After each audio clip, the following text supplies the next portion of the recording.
Very fine. Good morning. Last time discuss lesson number 2. Today start in new lesson number 3.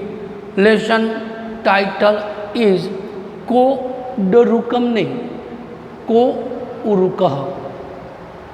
It is all the sandhi words कह और रुकम, रुकम, कह और रुकम.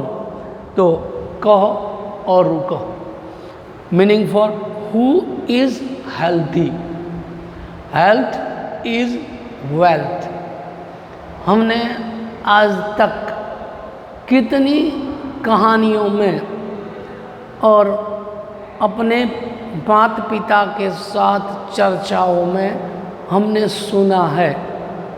गुजराती में कहेवत है, पहलू सुख ते जाते नर्या. यानी पहलू सुख, first happiness is the health is wealth. First happiness, पहलू सुख ते जाते नर्या मानी is healthy, health is wealth. तो who is first happiness? First happiness is health is wealth. यानी तंदुरुस्ती ही हमारे जीवन का पहला सुख है. जिनका तन यानी शरीर स्वस्थ है उनका मन भी स्वस्थ है. अगर तन से हम तंदुरुस्त नहीं है तो मन से मित्रों कभी हम तंदुरुस्त रहेंगे नहीं. क्योंकि शरीर ही हमारा बार बार हेल्दी नहीं है. तो शरीर यानी फिटनेस, हमारी फिटनेस ही बराबर नहीं है तो हम कुछ नहीं कर पाएंगे. तो the small story is the chapter shows the importance और आवर फिजिकल हेल्थ यानी body fitness, physical fitness. It warns us for our bad habit or of our lifestyle and food. हमारा शरीर तंदुरुस्त नहीं है. तंदुरुस्त क्यों नहीं है? तो पहला first bad habit is our lifestyle. Our lifestyle is the bad habits. And second is the take a food. हम जो खुराक खाते हैं हमारी बैड हैबिट है सोने की. इसलिए गुजराती में कहावत है, गुजराती में कहते हैं सोने की सुवानी, बेसवानी, खावानी, पीवानी. आ बधी ये टेवो है. हिंदी में कहते हैं ये जो हमारी कुटेव है जिनसे हमारा शरीर बिगड़ता है.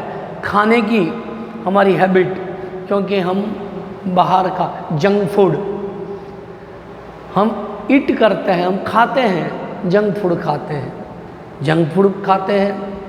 कभी खाना खाने के टाइम के अलावा भी हम खाना खाया करते हैं. हम जो पानी पीते हैं वो पानी भी हमें छानकर पीना चाहिए, वो भी नहीं पीते हैं. हमें सोने का टाइम है. सोने का अच्छा टाइम कौन सा है? तो सोने का अच्छा टाइम शाम के 10 बजे के बाद सभी को सो जाना चाहिए और सुबह जल्दी में यानी 5 या 6 के बीच में हमें उठ जाना चाहिए. उठने के बाद हमारी जो क्रियाएं हैं वो क्रिया 1 by 1 यानी एक के बाद एक क्रिया हम जैसे समय के अनुसार और जो हमारे धर्मों ने कही है ऐसे 1 by 1 एक के बाद एक क्रिया करते जाए तो हमारा शरीर है ना वो शरीर तंदुरुस्त रहेगा. And our physical fitness is good. तो our body is fit, our mind is fit. हमारा शरीर भी फिट, हमारा मन भी फिट, तंदुरुस्त। तो ये दिखाने के लिए our mind and soul become pure sacred only after by cleanliness of our body. The story teaches the children to be aware of their food eating habits and the importance of their physical health. यानी बच्चों हमें हमारे खान पान, सोना, उठना, बैठना, सभी क्रियाओं पे हमें एकदम ध्यान से उसको प्रॉपरली हमें चलना चाहिए। अगर थोड़ी देर के लिए भी हम गड़बड़ा गए तो शरीर से गड़बड़ाएंगे, शरीर से गड़बड़ाए यानी पूरी क्रियाओं से हम गड़बड़ाएंगे। ये स्मॉल स्टोरी, यहाँ पर जो स्मॉल स्टोरी दी है उस स्टोरी के अंदर एक जो बर्ड्स यानी एक पक्षी है, वो पंखी क्या कहता है, पंखी के माध्यम से हमें सिखाया जाता है कि पंखी भी एक बार इधर उधर घूमते घामते आकाश में इधर उधर घूम रहा था और एक ही चीज़ बोल रहा था, बार बार एक ही चीज़ उसका गान करे, इधर उधर जाते कह और उरु कह, कह और उ कह, यानी हु इज़ हेल्दी। वो भी हमको सीख देने के लिए आकाश में इधर से इधर घूमते घामते बस एक ही बात, एक ही रटन, एक ही बात बोलते जाने का।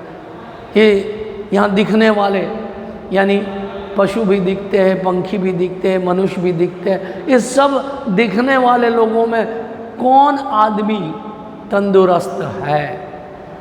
यानी कहने का मतलब ये चीज़ क्यों उसने कही, ये पंखी ने क्यों बोली कि कौन तंदुरुस्त है? क्योंकि उनको लग रहा था कि मेरी बात लोगों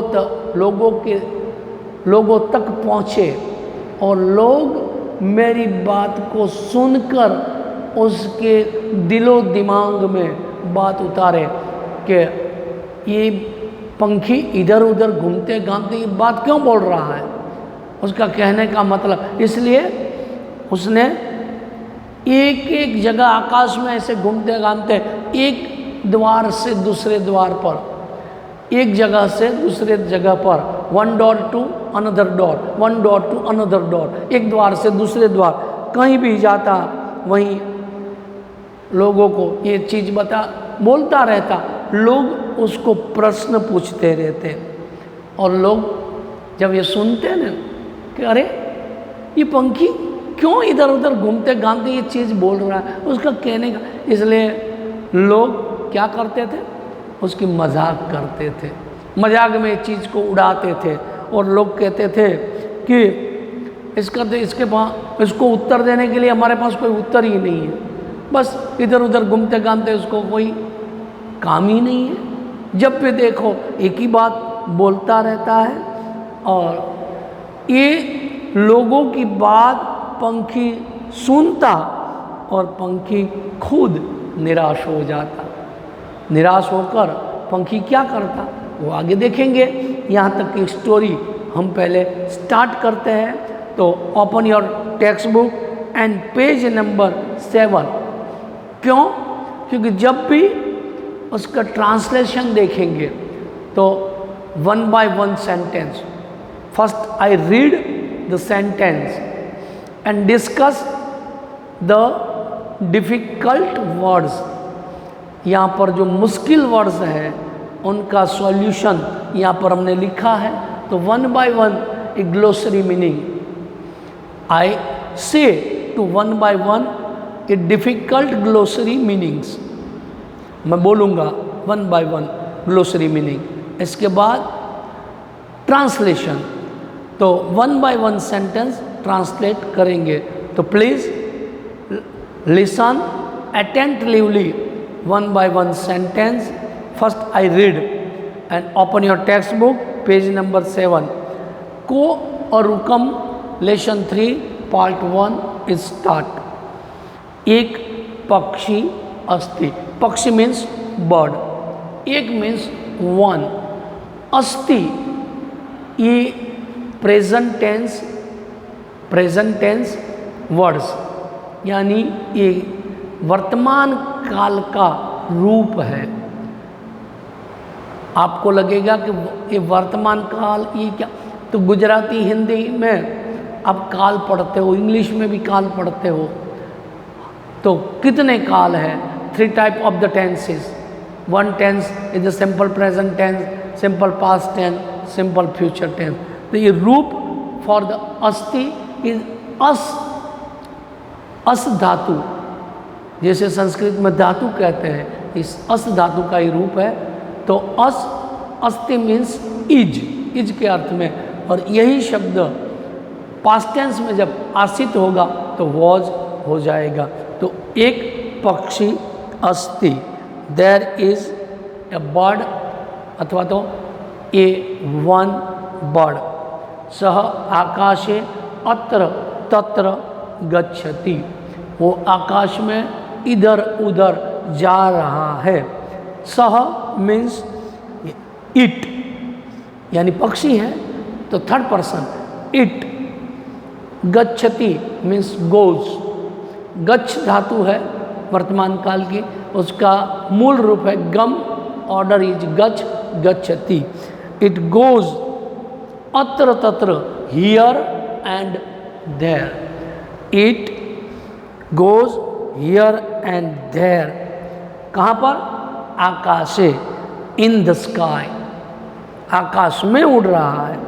स पुनः पुनः वदति, कह अरुकम, कह अरुक, कह अरुक, कह अरुक।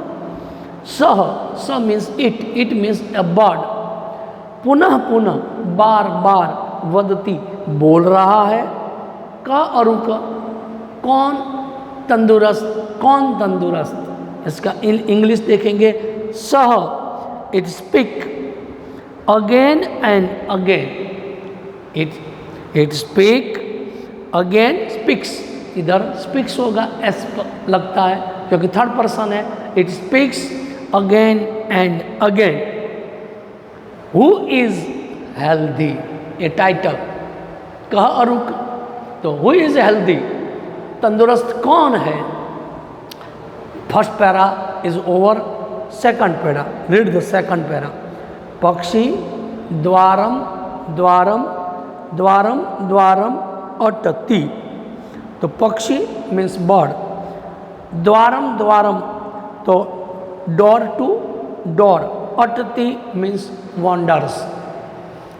हिंदी में बताएं, पंखी एक द्वार से दूसरे द्वार की ओर अटति, घूमता था। अब इंग्लिश बताएंगे, the bird wonders door to door, एक द्वार से दूसरी, क्यों घूम रहा था? आंसर, एकम एवं प्रश्नम पूछति, एकम एवं प्रश्नम पूछति, ओनली वन क्वेश्चन, एकम एवं प्रश्न पूछति, एक ही प्रश्न पूछ रहा था, बोल रहा था। कौन? पंखी। तो पंखी क्या एक प्रश्न बोल रहा था? It asks only one question and only one question. Which question? तो the bird ask only one question is कह अरुकम, कह अरुकम। लाइन नंबर 3, जनाः उपहासम कुर्वन्ति, लोग सुनकर, किसकी बात सुनकर? तो पंखी की बात सुनकर, उपहासम, उपहासम करना यानी फन, उपहास यानी फन करते थे, टू डू। तो अब हिंदी मीनिंग बताया, लोग उसका उपहास करते थे। अब इंग्लिश बताएंगे, पीपल रिड्यूकली इट, रिड्यूकली अथवा तो पीपल, पीपल फन, क्या फन? कोऽपि उत्तरम न ददाति। पीपल नोबडी आंसर, लोग उसका उत्तर नहीं दे रहे थे, अथवा नहीं दे पाते थे। क्यों नहीं दे पाते थे? क्योंकि पीपल ओनली फन, तो people fun it, nobody answer it. उनके प्रश्न का उत्तर, उसका प्रश्न क्या था? कह अरुकम, हु इज हेल्दी, तो नोबडी आंसर इट। पक्षी निराशः भवति, निराश डिसअपॉइंटेड। पक्षी मीन्स बर्ड, पंखी निराश होता था, तो भवति का मतलब है भू भवति, टू बिकम। इनका जो रूप है, संस्कृत में रूप कहते हैं, इंग्लिश में वर्ब कहते हैं, उनका अर्थ है बिकम। तो पंखी निराश भवति, पंखी निराश हो जाता था। इंग्लिश देखेंगे, द बर्ड बिकम डिसअपॉइंटेड, पंखी निराश हो जाता था। और पंखी क्या करता था? तो आगे की स्टोरी है, बाद में बताएंगे कि आगे पंखी उड़ कर द्वार से द्वार, एक द्वार से दूसरे द्वार, एक द्वार से दूसरे द्वार कहीं जाता था। कभी लोगों के बीच घूमता था, कभी जंगलों में घूमने जाता था। और जब वो जंगल की ओर घूमने जाता है, वहाँ क्या देखता है और स्टोरी में आगे क्या होता है, अगली बार देखेंगे। यहाँ तक आपको इनको रफ कॉपी में इनके ये जो ग्लोसरी मीनिंग है, वर्ड मीनिंग है, उसको लिखेंगे। और इतने तक का translation para number 1 and para number 2 translation right in the rough copy. यहाँ पर अपने रखेंगे स्टोरी को। आगे अगली बार स्टोरी पार्ट नंबर 2 में अगले स्टोरी देखेंगे। यहाँ पर विराम करते हैं। गुड डे, गुड बाय, जय स्वामी नारायण।